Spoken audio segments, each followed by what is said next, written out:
Today, we're going to learn how to create this cinematic film look in DaVinci Resolve. Let's dive into it.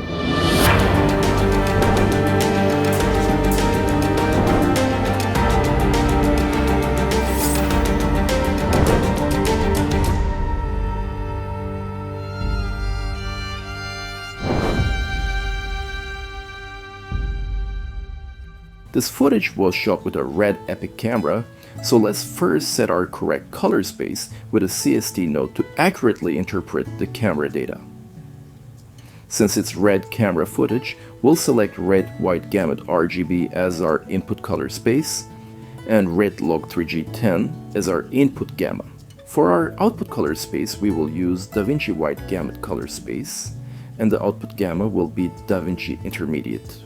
In the input CST node, we can skip the tone mapping to avoid initial compression of highlights and shadows. Next, we'll create our output CST because we need to convert DaVinci white gamut to Rec. 709, the standard for broadcast and online media. Our input color space this time is DaVinci white gamut, and input gamma is DaVinci intermediate. Our output color space will be Rec. 709, and the output gamma will be gamma 2.4. For the output CST node, I usually go with DaVinci's own tone mapping algorithm and set the max output to 10,000 nits. So at this point, we should have a neutral looking image ready for grading. But before we move on, let's label our nodes to keep everything organized. Now, let's build our node structure between these two CST nodes.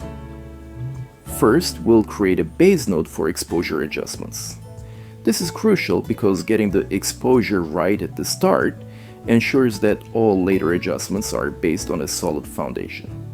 Then I'll add some parallel nodes for secondary grading tasks, like log wheels, color warper, and color density adjustments. Next, we'll set up some nodes for advanced grading techniques, such as depth mapping.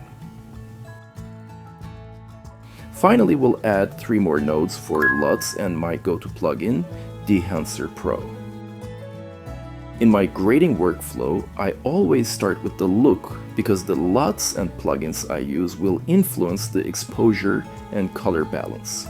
When we apply Dehancer, it comes with several default effects, which I usually disable to start with a clean slate. To do that with one click, let's scroll down and click the button to turn off all effects. Next, change the quality to high. Since we're working in the DaVinci white gamut color space, let's set Dehancer's color space to DaVinci as well. Then, scroll down to apply the Codec 2383 film print emulation. I generally stick with the default settings, but you might want to experiment with the analog effect to see if it suits your clip.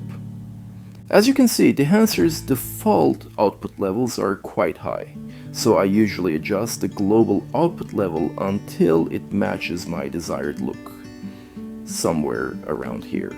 In our second Dehancer node, I'll apply halation and bloom effects. Again, let's turn off all the default effects first, then reapply halation and bloom. I prefer custom settings for these effects.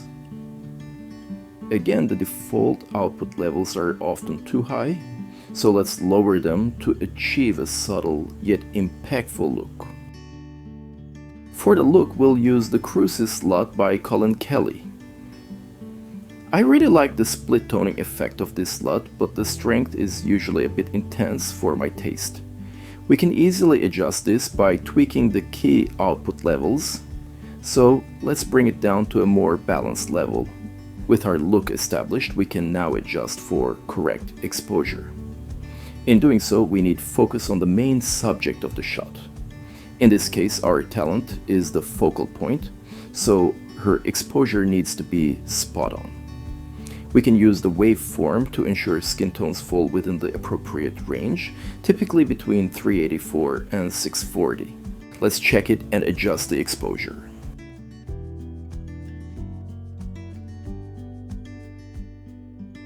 Next, let's refine the skin tones using our secondary tools. I'll open the vector scope and make sure the skin tone falls on the skin tone indicator. It seems to be a little off, so let's correct it. For this I use a DCTL by Mononodes. I love this plugin because it allows precise adjustments. Now let's check it again. We can also toggle the adjustment on and off to see the difference. It's looking much better. Maybe we can also lower the saturation slightly and lift the density to achieve a natural look. This is looking good. In the next node I want to focus on the shirt as it appears a little too yellowish. We can correct this using the color warper. First let's increase the number of points for finer adjustments. Then we'll find where the shirt's colors sit in the warper. Let's lock surrounding color points to protect those colors, especially the skin tones. Now we can adjust the white of the shirt by pulling it towards the center. Let's toggle the adjustment on and off, looking much better. In the next node, let's address the shadows as they look a little too red. For this, we can go to the log wheels under the primary wheels panel and reduce the red slightly for a more balanced look. Let's toggle it on and off again. As you can see, even a slight adjustment can make a huge difference. Now, to further separate the subject from the background, we'll use depth mapping. First, we'll apply the depth mapping effect to the next node.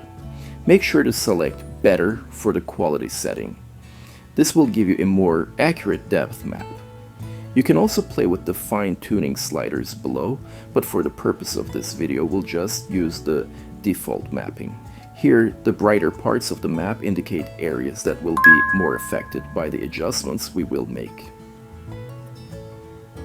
Now that our depth mapping is ready, we can connect this node to the next using the blue dots.